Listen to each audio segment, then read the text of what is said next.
So there's a new AI on the block. But this is not just another chatbot or a fancy new tool. This is something different. It's an AI that works like an actual teammate. And honestly, it's about to change how we build, well, pretty much everything in our digital world. But before we dive into all that, let me just ask you a quick question. What is 694 squared? Go ahead, take a second. It's not exactly easy to do in your head, right? The answer is 481,636. Now, I want you to imagine someone calculating that in their head, like instantly. The person who can do that, well, he's the mind behind this entire revolution. Yep, that mind belongs to Scott Wu. He's the CEO of Cognition, and he's a former math and programming prodigy who is now channeling that insane cognitive horsepower into building Devin, the world's very first AI software engineer. But here's where the story gets really interesting. Scott Wu isn't some lone genius. He's actually part of a whole new guard of founders. And believe me, they are completely changing the game in tech. And look, these are not just random names on a list. This is a whole cohort of people who all grew up competing in the same elite math and programming circles, and now they're building the most important AI companies on the planet. In fact, Scott says it himself. They all knew each other, they all competed against each other. And that shared background, that intense focus on logic and problem solving, is really the key to understanding why they are the ones leading this charge. So, what is the huge problem that this new guard is so perfectly positioned to solve? Well, it all comes down to this hidden, frustrating thing that every single software engineer deals with. It's called accidental complexity. Okay, let's break this down, because it's super important. Essential complexity is the fun stuff, right? It's the creative problem solving, designing cool new systems. But then there's accidental complexity. That's all the other junk, the tedious, repetitive, mind-numbing grunt work of updating code, managing dependencies, all the stuff that has to get done but isn't really creative.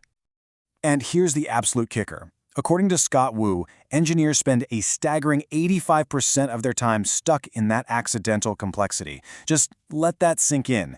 The most brilliant, creative work only gets about 15% of their brainpower. It's a huge waste. And that, right there, is the exact problem that Devin was built to solve. It is designed to be the ultimate weapon against all that grunt work. But you gotta understand, this is not just another coding assistant. It's a whole new thing entirely. To really get it, you have to know the difference between a copilot and an agent. A copilot, like GitHub Copilot, helps you work. It's like a really smart autocomplete.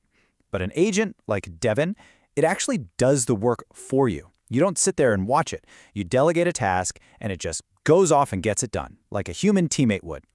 And if you're thinking, okay, how real is this? Scott Wu says his own team uses Devin for just like everyday office tasks. They can literally type in Slack at Devin, can you go buy some more whiteboards for us? And it'll go to Amazon and order them. It's a real member of the team. So the best way to think about Devin, at least right now, is like a super-powered, tireless junior engineer. You can just assign it a ticket in Jira or whatever you use, and it'll get to work, fixing bugs or building features, and then report back when it's finished. Okay, so let's zoom out. What does this actually mean for the future? What really happens to the entire software industry when an AI like Devin truly joins the team? And look, this isn't just some theory.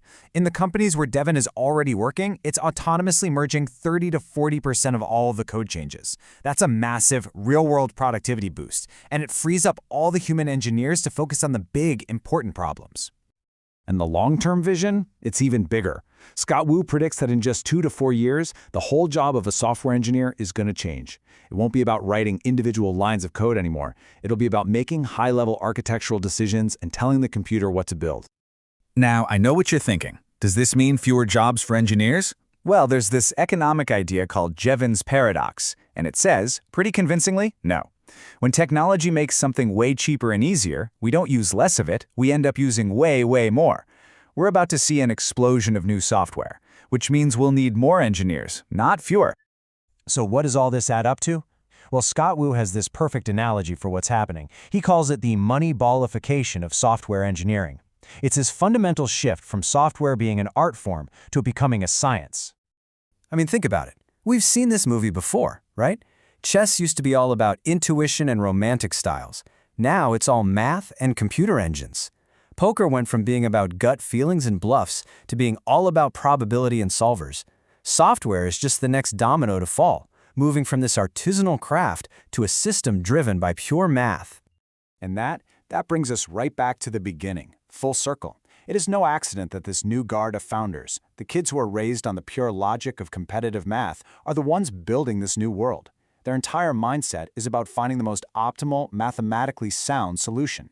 They're turning software development into a math problem that they can solve. So, software engineering is being totally transformed from an art into a science. And that really just leaves one big question on the table.